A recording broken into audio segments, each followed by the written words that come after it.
Alright, this is my last part. I'm in my living room just because it's get better internet in here. So, alright, here we go. Ever since I have accepted Jesus' sacrifice for me, I don't want to live for this world. I obey Jesus out of gratitude for his sacrifice to me and out of the hope of the life to come. The hope of the life to come. You obey him to get into heaven. Am I right? You don't obey him because it makes the world a better place for other people. You obey him to get into heaven. Just, case in point. My problem with Christian morality is simply that a lot of it is based on sort of a points reward system. In that you believe in Jesus, you get into heaven as long as you don't do this, this, this, this, this. If you repent of your sin, you go to heaven, basically. And basically, just the idea is follow the Bible and you get into heaven. Don't you go to hell? This is very flawed and simplistic logic. It just doesn't work, and it doesn't really teach you to be a good person as much as you might think. Being a good person can be done a-religiously. Being a good person should be considered more important than what you believe, and this is what we need to change, and this is why Christianity these days is a problem. I deserve eternal torture in a lake of fire because I have spit in the face of a holy God by breaking his commandments. Yet that God wiped his face, came down to earth, and died for me. I can't even fully wrap my mind around how amazing that is. I'm sure you couldn't, but the thing is, there's no proof of it. And his commandments are unreasonable because he gives them to us knowing full well how difficult it is for us to follow it. And so he's going to punish us eternally or make us think we deserve to be punished eternally because we break them, and they're unreasonable, and a lot of them aren't even right. Some of them are not as wonderful as you think. Just saying, read Leviticus. Some of those things are terrible, messed up, and do not belong in this world or in any world. And he didn't die for you. A guy was preaching. The Jews didn't like it, so they killed him. Was it right? No.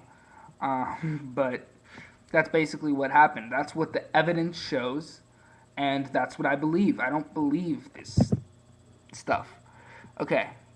Maybe none of this means anything to you, and maybe you don't believe it. No, I don't. But this is my testimony, and I know it to be true. I would have no reason to lie, but that's for you to evaluate. No, let me tell you something. I think you know that it's true, and I don't think you're lying. I think that you're being an honest person, but I also don't think that you know this. I think that you believe this very strongly. There's a difference. You don't know with evidence. You believe with faith. There's a difference. I don't know there's no God. I'm pretty darn sure that there's no God, but I don't know there's no God. I don't know you're wrong. I just think the evidence highly supports that you're wrong. I'm very close to knowing you're wrong, but I don't know you're wrong. Do you understand where I'm coming from right there? So you don't know this. You just strongly believe it. I have one last question for you. If what you believe is true, then what do I have to lose?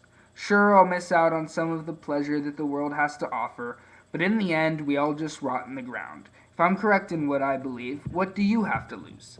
I'll burn in hell, but the problem is, have you actually looked into this argument? It's a very commonly used argument by Christians. What's the name of that? It is the Pascal's wager.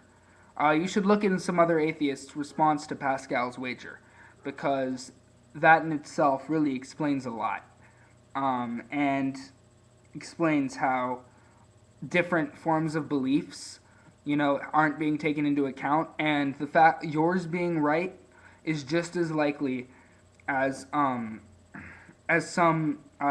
universe being a conscious being, which rewards us for doing our best to understand it.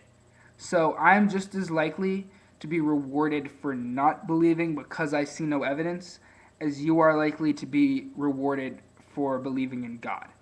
That's just the way it works. The difference is Christianity is a more common faith and a more common system of belief.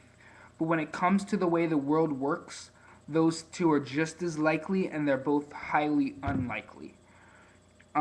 So you really have a lot to lose. If we only have this life, then you do have a lot to lose. yeah, in the end, we all just rot in the ground. But the question is, are you making the world a better place, or are you continuing on a delusion? I would have to say that you're continuing on a delusion, and, that's my opinion. I'm not telling you don't have the right to be what you are. You have every right to believe what you believe. I believe in a nation where everyone has the right to believe what they believe. The problem is, religion can be very, very harmful. If you're using it for the wrong reasons, yes, it is very harmful. And you waste a lot of time with things like prayer for time you could actually be doing something that matters. I waste time too, but, that's my own flaw. I hope this answers your question. It does answer some of my questions. I still don't see myself as a deserving hell because for being imperfect. And let me use this logic here. Okay. If somebody, I might have used this in my previous videos, excuse me, I'm sorry if I have, but if somebody, if somebody takes candy from you, do you shoot their eye out? Do you gouge their eye out if they take candy from you? Would a righteous judge say to someone who took candy from someone, you will now have your eye gouged out?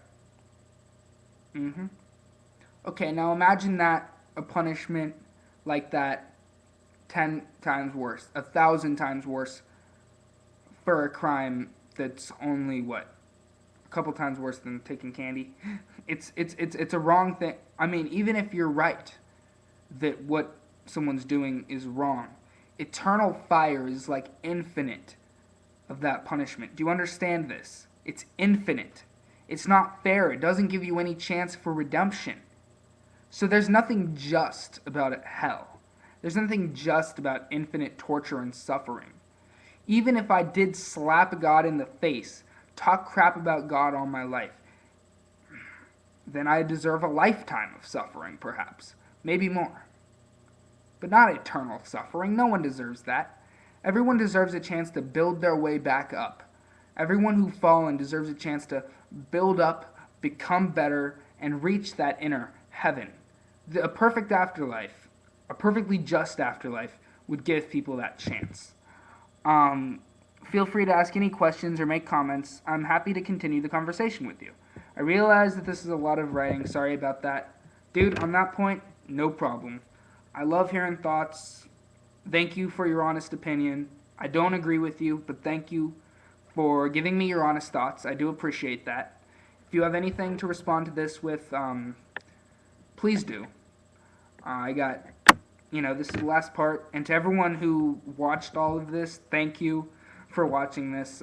If you didn't, I understand why you wouldn't. I mean, it's 3 parts. It's almost a half hour long. But, yeah. Spike here. Hope I could have given you a little insight. Maybe I was a bit sarcastic, but hey, that's just how I do it. Alright, peace out.